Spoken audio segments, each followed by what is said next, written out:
Nasakom adalah sebuah rumusan bernegara yang dicetuskan oleh Soekarno. Rumusan ini mewakili 3 pilar utama yang menjadi kekuatan politik di Indonesia pasca kemerdekaan, yaitu nasionalis, agama, dan komunis. Sebelum itu, kami masih membutuhkan 300 subscribe lagi untuk mencapai 1000 subscriber pertama. Pastikan Anda telah menjadi bagian dari 1000 orang pertama yang subscribe channel ini dengan menekan tombol subscribe yang ada di bawah sebelum lanjut menonton.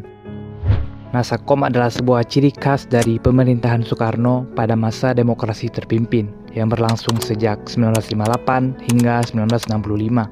Gagasan penyatuan 3 pilar ini telah dipikirkan Soekarno sejak sebelum Indonesia merdeka. Menurutnya ketiga nilai ini saling melengkapi satu sama lain dalam perjuangan negeri-negeri yang terjajah. Masih menurut Soekarno, pergerakan awal kemerdekaan di Indonesia juga dimulai dari 3 pilar ini. Kelompok nasionalis diwakili oleh Inicio Partiji, golongan Islam diwakili oleh Sarekat Islam, dan golongan komunis yang diwakili oleh PKI. Maka pada tahun 1956, Soekarno mengkritik sistem demokrasi parlementer yang dianggapnya melindungi sistem kapitalisme dan membahayakan negara.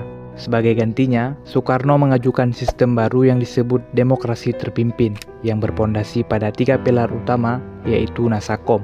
Konsep demokrasi terpimpin dan Nasakom ditentang keras oleh Muhammad Hatta. Baginya, Nasakom berarti bekerja sama dengan PKI dan ia merasa tidak cocok dengan itu. Selain itu, demokrasi terpimpin membuat negara menjadi sangat terpusat pada sosok presiden.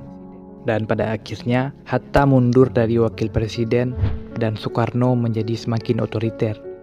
Sepeninggal Hatta, Soekarno semakin leluasa mengkampanyekan konsep Nasakom. Soekarno menyatukan 3 kekuatan politik dari 3 haluan yang berbeda. Dari golongan nasionalis, ada partai PNI dan militer. Dari kalangan Islam ada Masyumi dan NU, dan dari golongan kiri diwakili oleh PKI. Bagi Soekarno, orang yang setuju pada Pancasila, maka ia juga harus setuju pada Nasakom. Dan bagi siapa yang menolak Nasakom, maka sama saja ia telah menolak Pancasila. Soekarno juga membawa konsep Nasakomnya ke panggung internasional. Dalam sidang umum PBB di New York, pada 30 September 1960, Soekarno menyampaikan sebuah pidato yang menawarkan konsep Nasakomnya sebagai solusi untuk membangun tatanan dunia yang baru. Menurut Soekarno, perbedaan dan perpecahan dunia timbul akibat persaingan ideologis, dan hal ini dapat diselesaikan dengan menghormati 3 ideologi yang menjadi pilar Nasakom.